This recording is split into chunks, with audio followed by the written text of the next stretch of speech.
Good afternoon. It's Monday, March 14th. I'm Aryeh O'Sullivan, and this is IBA News broadcasting from Jerusalem.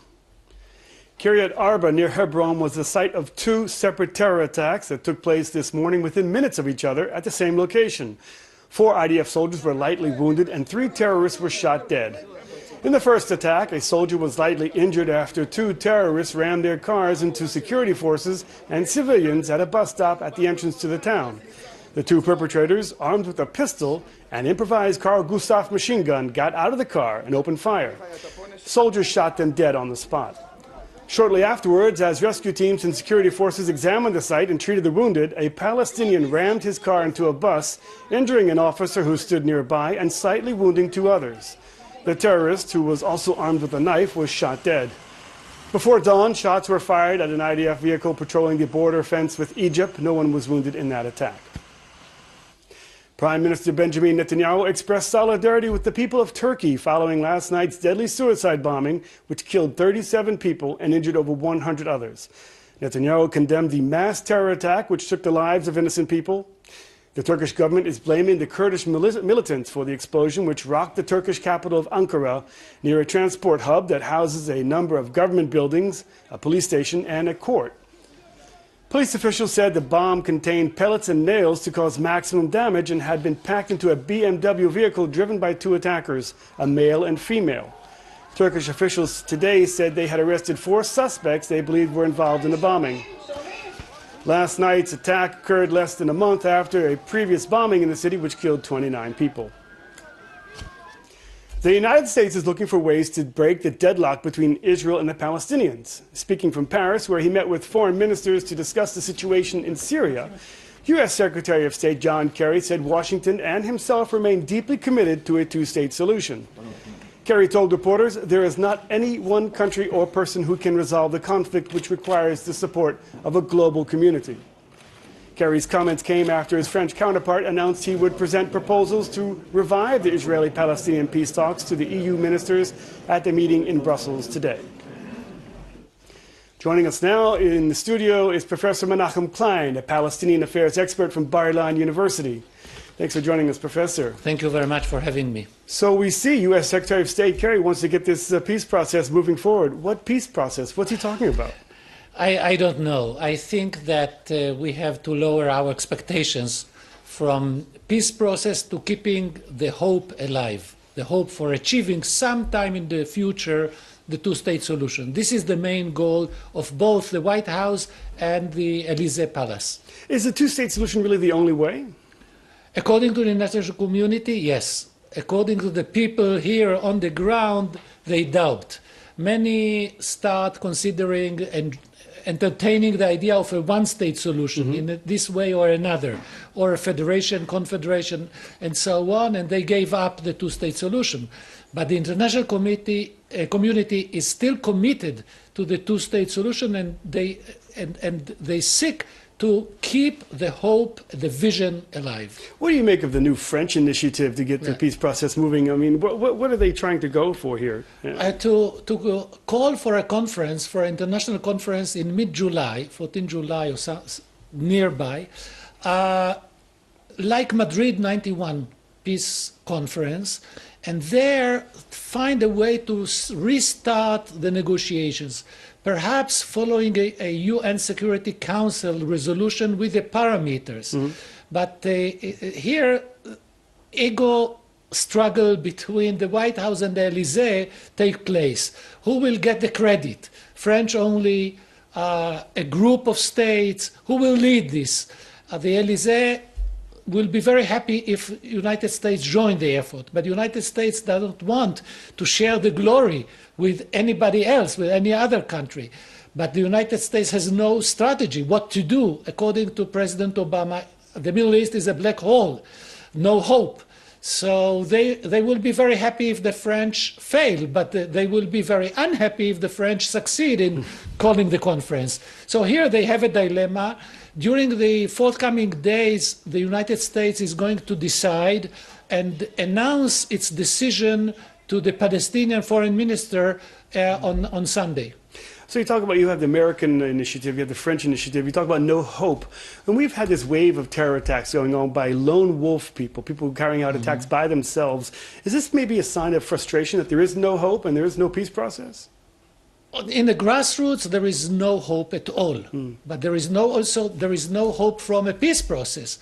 But I would like to say that even if the peace process resumes, even if we have, an agreement, peace enemies will try to sabotage. So it cannot be a peace process without violence. It cannot be a peace negotiation. Even during the implementation, we will see terrorist attacks and trials to sabotage the whole process.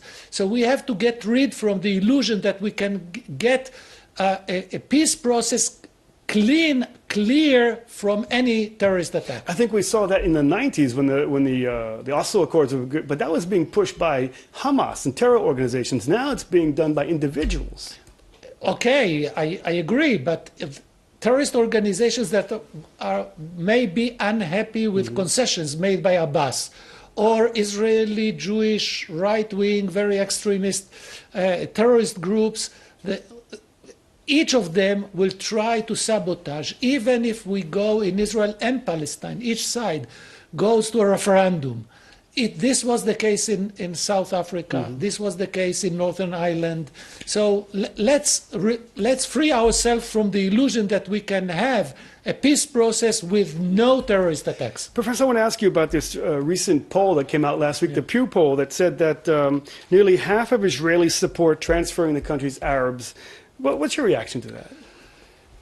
I tend to accept it as very reliable because what we have here in Israel is a greater public opinion fear. So, see, we are afraid of losing our demographic majority because actually we have a one-state regime or one regime from Jordan to the Mediterranean where the Israeli Jews are almost or already minority. And add to that we lost our safety in the roads, in the streets that we walk in, because we are stabbed by Palestinians. So we are afraid, and then many of us, Israeli Jews, tend to take the easy solution. Let's get rid of the Palestinians. So, but it's also a mirror image in the Palestinian side. If you take the Khalil Shikaki polls jointly with Truman Institute, you will see that there is a mirror image regarding the final goal of each side, pushing the Palestinians to the desert or pushing the Jews to the sea. Professor, finally, you published a book called The Lives in Common, and you attempt to debunk the myth that the Jews and Arabs are always destined to conflict, and saying they both share a native identity. How so? It was prior to Zionism and Arab nationalism, but it was when the people living here in Palestine started to have a joint local patriotism, loyalty to the land and to the people reside nearby in a greater, let's say, area than the city where they live.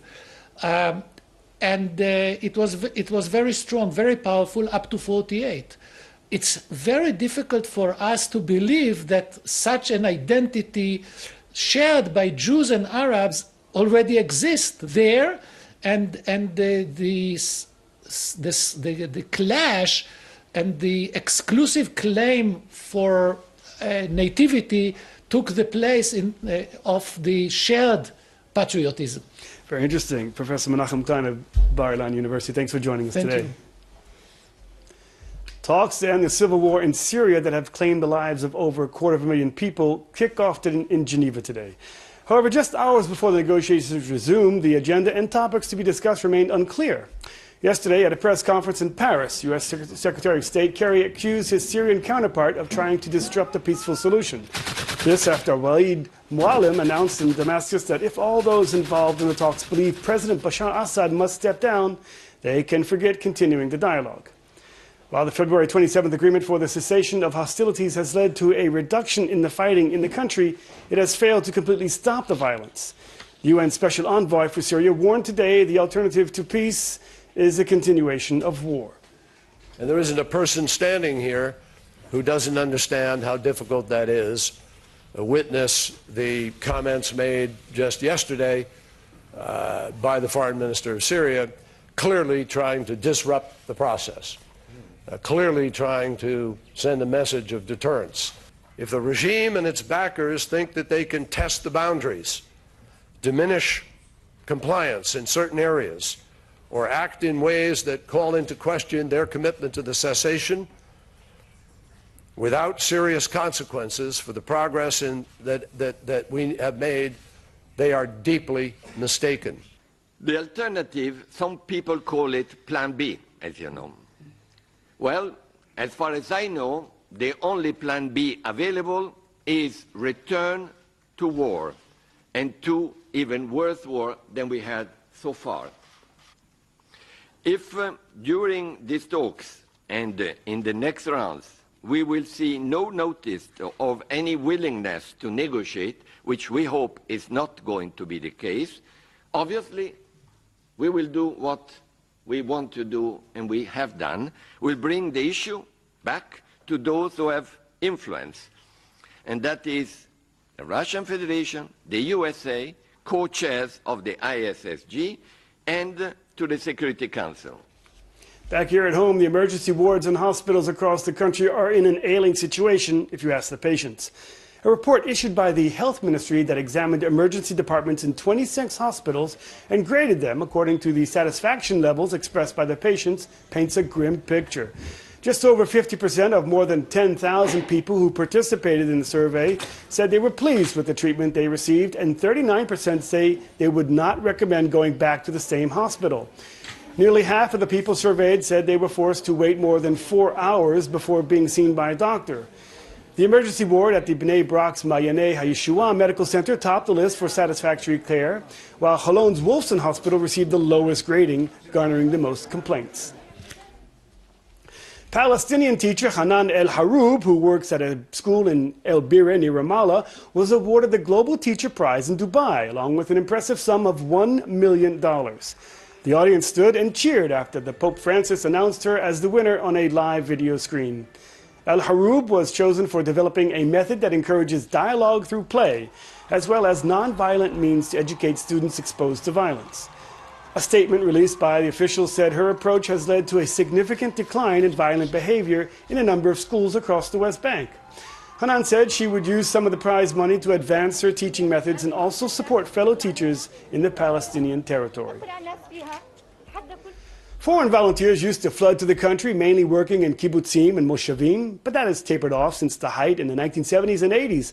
But now there is a renewal of volunteers coming to Israel. They aren't headed to the kibbutzim as in the decades past, but rather working in the cities. And there are even a few Muslim women from France. We hear more in this report. These young women are only a couple of weeks in the country and are living together in a small flat in Haifa. They're not new immigrants, but are from France and are doing national service funded by the government in Paris. In the shadow of the wave of terror here and growing anti-Semitism in Europe, there's been a growing interest in volunteers coming to Israel. Until now, they had mainly been from Germany, but 8 volunteers have come from France, including 2 Muslim women, and are doing a year of volunteering at the Carmel Hospital in Haifa. First, it was for the mission, because I've never worked in the medical world, but I was really attracted to the contact with people, and also I really wanted to get to know more about Israel with my own eyes. I decided to come here, especially in Haifa, because I heard a lot about Haifa. It is often described as the city of coexistence, of cohabitation. There are people from all walks of life here. Asia, a Muslim volunteer whose family comes from Algeria, says she overcame initial apprehension to volunteering in Israel and has discovered for herself that this country isn't as negative as it appears in the media. They were a bit scared because they were like, oh, but especially my mom, like, is it dangerous? And I explained her that Haifa is in the north of the country, it's really safe, there is no troubles, no specific troubles, just like everywhere in the world.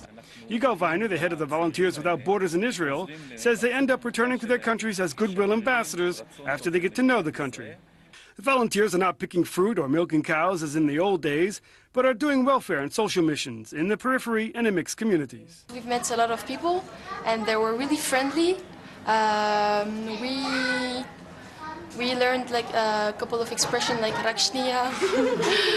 You have stereotypes about Israel, and I really wanted to get to know those by my own means. An Israeli woman hiking in the eastern Galilee in the north of the country discovered a rare 2,000-year-old gold coin that bears the image of the Roman Emperor Augustus. Laurie Ramon said she spotted something shiny in the grass at an archaeological site in the eastern Galilee. When she picked it up, she realized it was a gold coin. Ramon notified the Israeli Antiquities Authority, who planned to award her a certificate of good citizenship. Dr. Donald Zvi Ariel, head curator of the authority's coin department, said the coin may date back to the famous Bar Kokhba rebellion. The only other known coin like this is at an exhibition at the British Museum. On your marks, get set, go! Jerusalem is gearing up for the 6th annual marathon that takes place this coming Friday morning. Residents of the capital are being urged not to get frustrated with the blocked roads and come and run, as we hear in this report. Are you ready? Over 25,000 runners are expected to take to the hilly streets of Jerusalem a new record for the three main races, the full marathon, the half marathon, and the 10-kilometer run. Organizers are proud to say that 2,400 participants from across the globe are already signed up, including large contingents from China and Russia and Brazil. This year's marathon comes in the shadow of the wave of Palestinian terror attacks, but Jerusalem mayor Nir Barkat, a marathon runner himself, insists the city is safe. We have numerous events in our city, more than last year. The attendance is at a rise, and people understand that, first of all, the city is safe.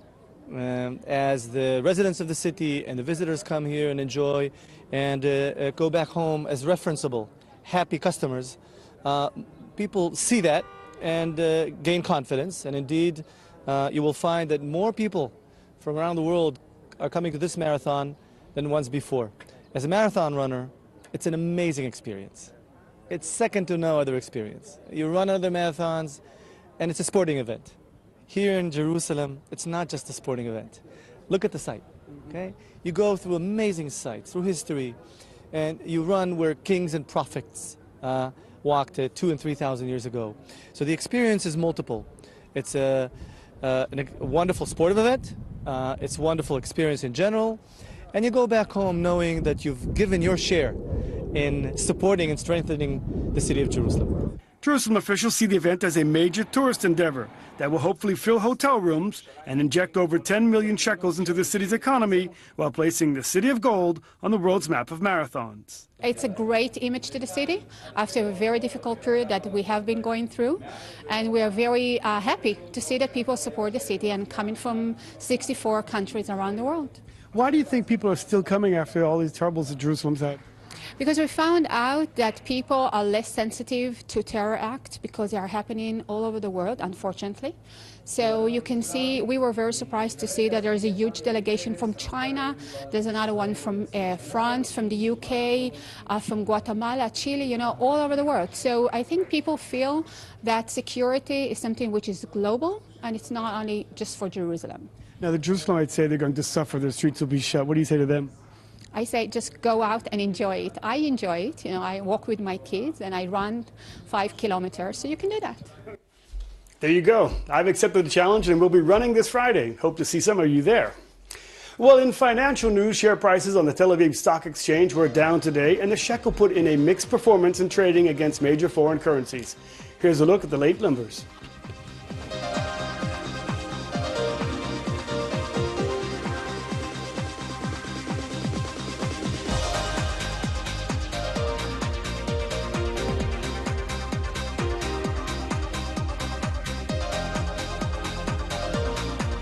Turning to the weather, and it will be cloudy with a chance of rain mainly in the north and central parts of the country. Wind gusts will continue and temperatures will drop.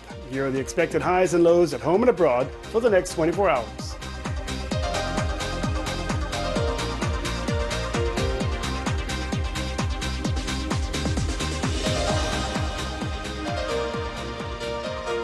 That's our broadcast of IBA News for today. Please join us again tomorrow when Laura Cornfield will be here to bring you the latest breaking news from Israel.